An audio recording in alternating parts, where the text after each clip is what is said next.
Sa ulo ng mga nagbabagang balita.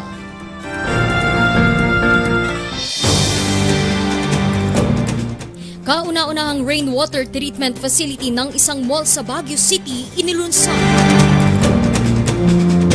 Urban Gardening Ordinance, layong magbigay ng oportunidad sa mga urban gardeners ng Baguio. Pagtatayo ng higit 8,000 housing units sa San Fernando, Pampanga, inumpisahan na.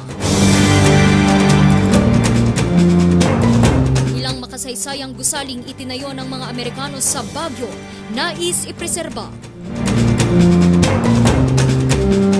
At neurographic art, mainam na therapy para sa mga may mental health problem.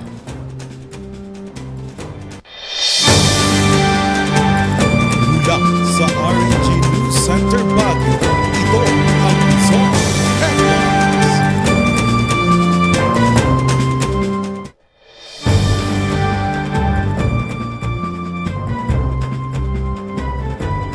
Magandang hapon, Northern Luzon.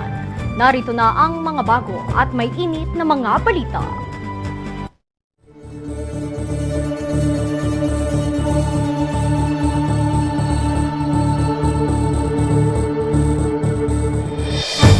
Sa pagdiriwang ng Philippine-American Friendship Day ngayong araw, nais ng pamahalaang lungsod na mapreserba ang ilang makasaysayang gusali na itinayo ng mga Amerikano sa Baguio City bilang pagpapahalaga sa kasaysayan ng lungsod. Magbabalita, Charles Limon. Linis, payapa at maayos. Ito ang pagkakatanda ng 97 anyos na veteranong si Angelo sa Baguio noong dekada 50. Talagang very backward pa tayo. Hindi gaano ang mga sasakyan.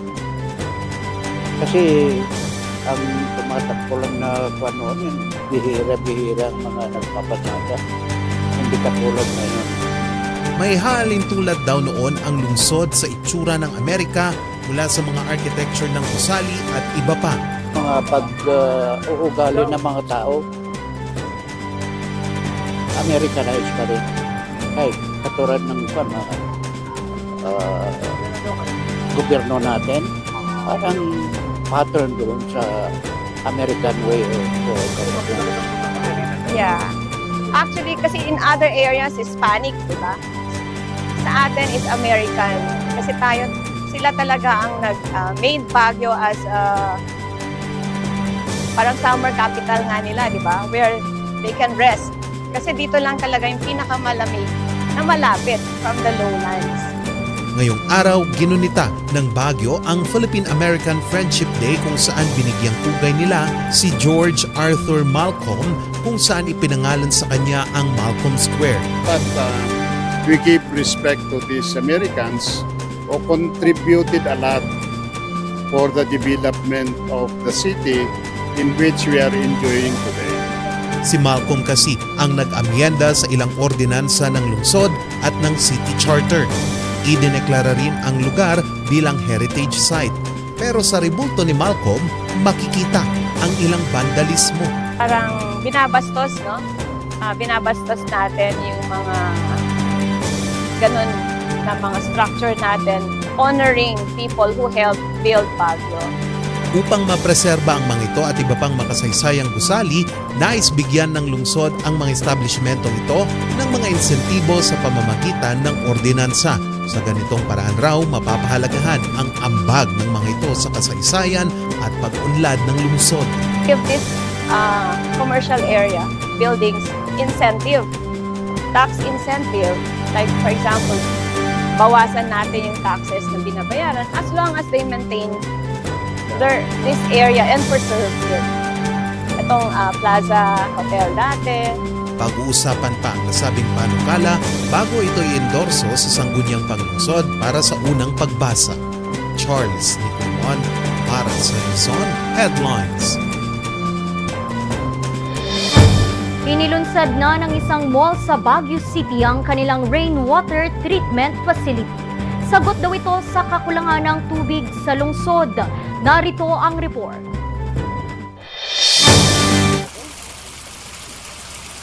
2 beses sa isang linggo kung magpa-deliver ng tubig si Mayan sa kanilang bahay.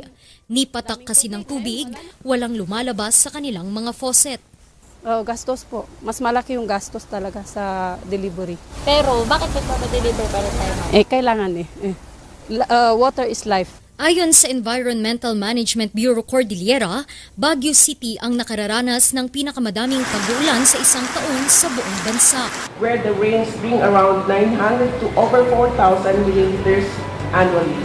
So parang yun na, irony no, na we get a lot of rainfall but we experience water scarcity. Dahil dito, isang rainwater treatment facility ang nakitang sagot at tulong ng isang mall sa Baguio City sa kakulangan ng tubig sa lungsod. Umaabot kasi sa 6,390 cubic meters o katumbas ng 2 Olympic-size pool ang kayang maipon ng kanilang rainwater basin. Naibabawas na rin ito sa dating 12,000 cubic meters na ginagamit ng mall kada taon. Kaya siya mag-last more than 2 weeks. Kunwari walang tubig yung buong Baguio, meron pa rin silang tubig. So, ang kinaganda dun, aside from nakakatulong tayo sa environment, nakakatulong din tayo sa buong city ng Baguio. Kasi just imagine, this is 175 cubic meter per day for now. We can still increase it up to 350. No? So, just imagine for the 175 cubic, ilan barangay na po siya ang natutulungan. Talagang malaki rin naman yung volume talaga na ginagamit ng SM. But at least around 50% dito na ho kami kukuha rather than getting that supply from the local providers natin. Dadaan ito sa 6 na treatment process hanggang sa tuluyang malinis ang tubig ulan. So this water na ginawa namin, Pure O3 design, is meron po siyang I would say triple disinfection stages bago namin nirelease sa public. Ang na-filter na tubig, maaari na rin inumin. It's huge. The impact of this is huge insofar as helping us mitigate the effects of El Nino, especially in the scarcity of water. At ito lang ang nakita kong facility na meron ngayon dito sa entire syudad ng Baguio. So this should serve as a inspiration to all the other owners of big parking, big establishments, big hotels. 3, 2, 1, here we go! The rainbow. Sa paglunsad ng proyektong ito, isinaad ng pamunuan ng mall ang planong paglalagay rin ng mga rainwater treatment facilities sa 24 pa nilang mga malls sa bansa. Ren de Guzman para sa Luzon Headlines. Hiniling naman ng Department of Trade and Industry Cordillera ang suporta at pagtangkilik ng publiko sa mga locally produced na mga kape. Ito ay sa patuloy pang pagpapalakas ng naturang industriya. Magbabalik sa report, Charles Limon. Sa kape na umikot ang buhay ni Clarence. Ito'y matapos magtayo sila ng kanyang pamilya ng cafe sa Baguio noong nakarang taon.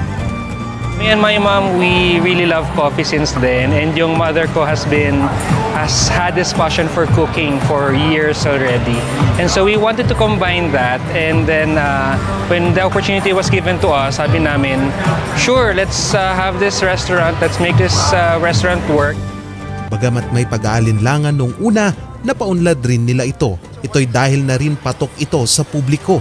Pero malaking hamon sa kanila at iba pang mga coffee shop ang kakulangan ng supply ng kape. With the influx of demand, kailangan magkaroon ng improvement on how we can also increase the yield while still preserving the quality of the coffee beans that are being planted. Yun nga lang, it will cause a significant shift possibly sa demand for both locally produced and internationally produced na coffee beans. Kaya upang mas maiangat sa merkado ang mga tatak lokal na mga kape, inulunsad ng SM City Baguio ang Coffee Fair. Layon nitong maibida at masuportahan ang mga lokal na coffee shops at mga coffee growers. One way or another, it's the way of giving back to the community. We know na marami kaming mga international brands and everything, but one thing about, lalo na dito sa Baguio, dito nanggagaling yung coffee eh. We cannot deny that the farmers here produce one of the best coffees. Bagay na kailangan ngayon ng industriya ng kape sa Cordillera. Malaking problema pa rin kasi sa industriya ang pagtangkilik ng mga imported na kape kaysa sa mga lokal. So the Philippines has a general shortage on coffee. We are producing only 10% of the total demand of coffees.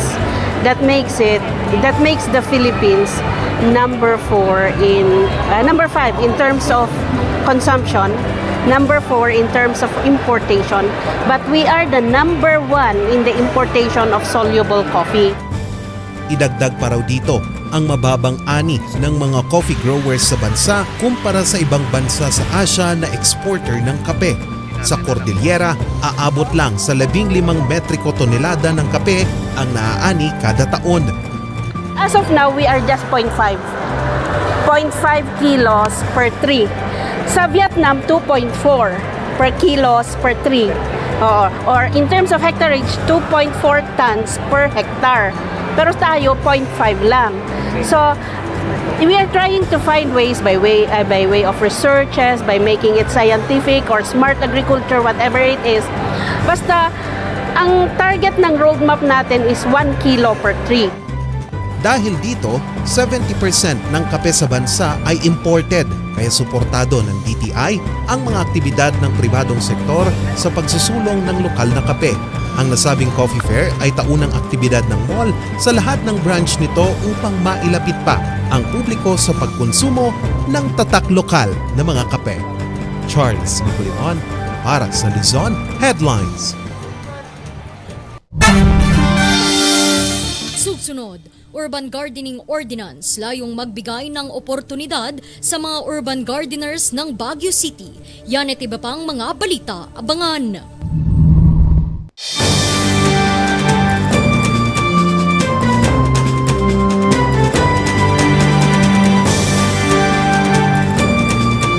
Happy habits para sa healthy Pilipinas. Sa sitong ginagalawan, pagandaan ng Big One. Mobile, ready mobile. Kamay, hugasan, iwasan, paggawa, reduce, reuse, recycle na basura. Lumit na yan, sugan ay unahin at mamanahin ng mamamayan. Ay healthy Pilipinas, malakas sa magandang bukas. Ang bawat Pilipino sa mundo, sa ulado ang pitong ito. Sa healthy habits, go na go.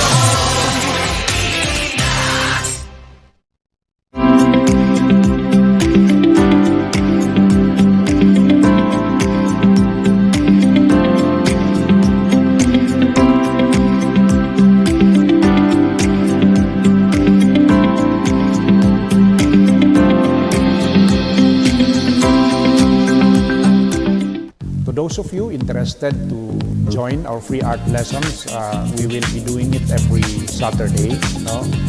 And it will be from 9 o'clock to 11:30. We will do it here. Gamitin mo yung galing mo sa art. So, join and be counted. Kasama mo sa iyong pag-asenso ang King's Vita Plus Animal Feed Supplement. Andito na ang pampabilis sa paglaki at pampabigat ng inyong alagang baboy. Ang King's Vita Plus Animal Feed Supplement bago, kumpleto at puno ng mga sangkap. Tested and proven, sigurado at epektibo. Mabibili sa mga Agrivet stores. King's Vita Plus Animal Feed Supplement.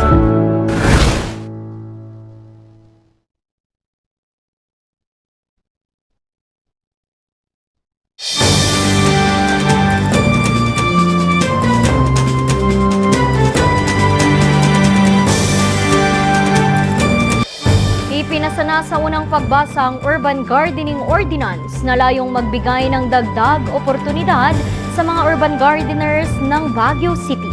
Ang detalye ihahatid ni Charles Limon. Isa ang barangay Irisan sa mga kilala sa urban gardening. Ito'y dahil na rin sa lawak at pagtatanim ng mga residente ng gulay noong kasagsagan ng pandemya. Mix din na gulay ang tanim ng kababayan natin na taga-Irisan. Ito sa may gilid-gilid ng Irisan ay marami pang nagpa-farm dyan. Mga flower, ganun.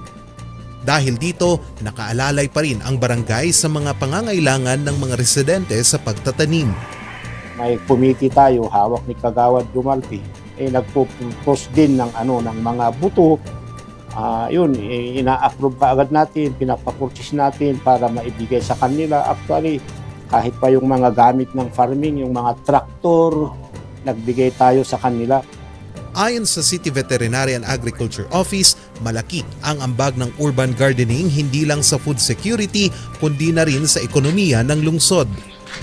Matter of fact, yung presentation ng PSA, we contributed about 3% or 6% of the city GDP in agriculture.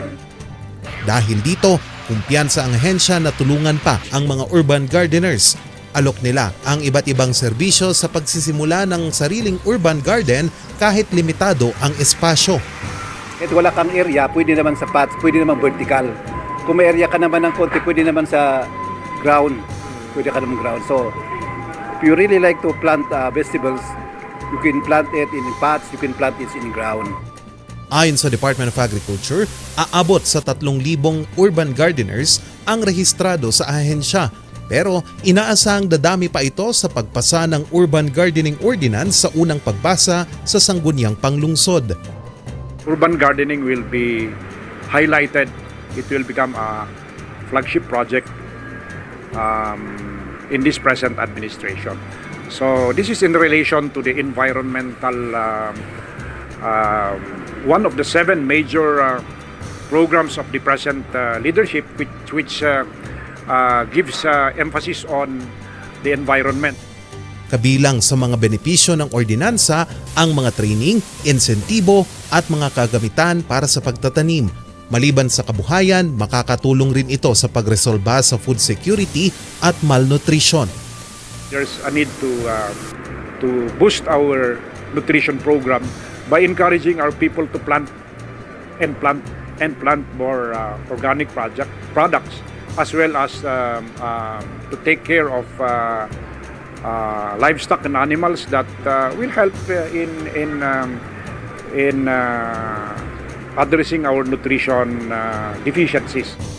Kabilang rin sa ordinansa ang registration at monitoring ng mga urban farmers para makinabang ang mga ito sa iba't iba pang programang alok ng Department of Agriculture. Charles Nicolimon para sa Luzon Headlines. Sa iba pang mga balita, sinimulan na ang pagtatayo ng higit 8,000 housing units sa San Fernando, Pampanga na pakikinabangan ng higit 10,000 pamilya. Ang proyekto parte ng pabahay program ng pamahalaan. Narito ang report. Higit 6.5 milyon na mga housing units ang backlog o hindi na itayo ng Department of Human Settlements and Urban Development o DHSUD sa mga nagdaang taon. Nangangamba silang lolobo pa ito sa 10 milyon pagdating ng 2028. Isa sa mga solusyon na kanilang nakikita ang higit 8,000 housing units sa San Fernando, Pampanga sa ilalim ng Pabahay para sa Pilipino Program o 4PH ng Administrasyong Marcos Jr. Ito pong pambansang pabahay para sa Filipino Housing or 4PH program ay isa sa mga prioridad na programa ng kasalukuyang administrasyon. Layunin po ng programang ito na magpapatayo ng mga pabahay na malapit sa mga mahalagang pasilidad. Kahapon, binisita ng Presidente ang proyekto. Mainit siyang sinalubong ni San Fernando City Mayor Vilma Caluag at Vice Governor Lilian Nanay Pineda. Excited po kami dahil sa araw po na ito, magiging saksi po tayong lahat sa napakahalagang okasyon na ito. Ang pagbibigay at pagkakaloob ng proyektong pabahay o mga housing units sa ating mga kabalen. Daman-daman na po namin ang pagmamahal nyo sa mga Kapampangan ngayon. At alam ko po na talagang maraming matutulungan dito. Ang naturang proyekto ay may lawak na 9.8 hectares na patatayuan ng 27 buildings na naglalaman ng higit sa 8,000 housing units. Makikinabang dito ang mga uniformed personnel, informal settlers, mga OFW at mga taong nangangailangan ng pabahay. Magtulungan po tayo, pairalin natin ang bayanihan sa lahat ng oras. Ito ang susi sa sama-sama nating pag-ahon mula sa pagsubok ng ating kinaharap. Sa mga sentradong lugar na malapit sa komersyo, inilagay ang mga naturang bahay.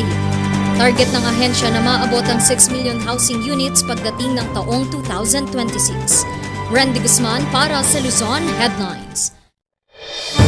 Pwede bang ampunin ng isang lesbian na ang anak ng kanyang girlfriend? Ang sagot ihahatid ng Ikaw at ang Batas.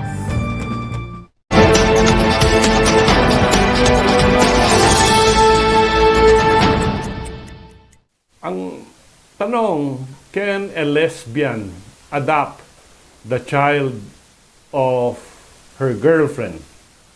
Under our present laws, family code, there is no legal barrier for a lesbian to adopt the children of her girlfriend. Of course, there are qualifications to adopt, and one of them is he must be of age. Another, he must be in full possession of the civil capacity and legal rights. The third is he is in a position to support the child, no? Not only support but care for the child, whether legitimate or illegitimate. And this is in accordance with the means of the family. Yung standards, yung means of family, kung anong kaya. And another qualification, yung nag-a-adapt at yung i-a-adapt, dapat may age gap na 16 years of age. No? So yung age gap na yan applies, no, to the adopted and the adopter. And of course, the adoption shall be in pursuant to Article 188 of the Family Code. Ano itong Article 188 of the Family Code? Pag nandoon pa yung natural parents ng child, meaning yung natural mother o yung natural father, kailangan ng written permission or affidavit of consent ng mga natural parents ng child. So dito sa adoption process natin dito sa Pilipinas, they do not consider lesbianism as a ground for disqualification for adoption. In other words, walang gender discrimination insofar as adoption is concerned.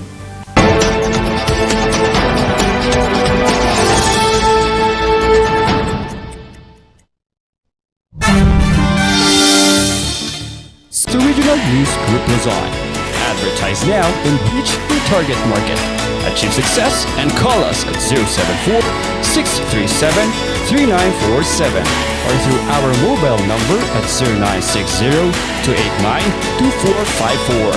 Send us a message at rngluzon@gmail.com. Seize the opportunity with the Regional News Group Luzon. Bizarre Music offers a complete line of musical instruments.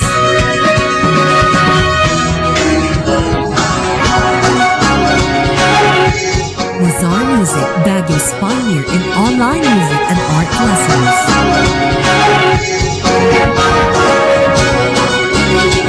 Bizarre Music, bringing music closer to your hearts.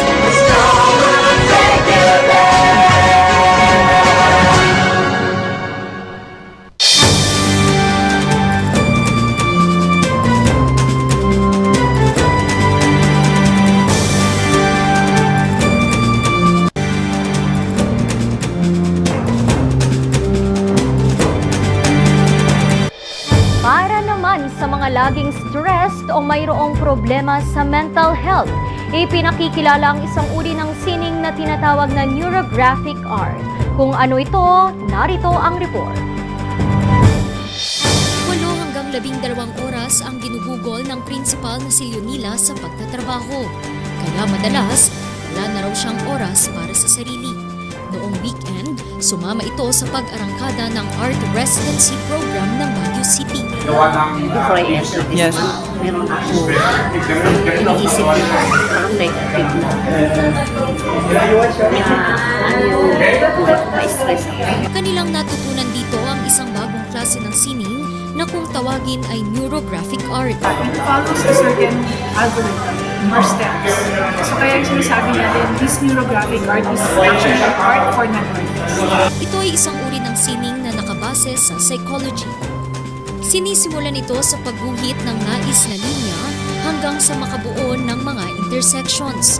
Mula rito, guguhit ng mga bilog at kukulayan ng kahit anong nais na disenyo hanggang sa makabuo ng obra. The neurographic art teaches you to become mindful. So sometimes kasi diba, kaya tayo nagiging stress. Parang yun nga, ang dami natin ng isip.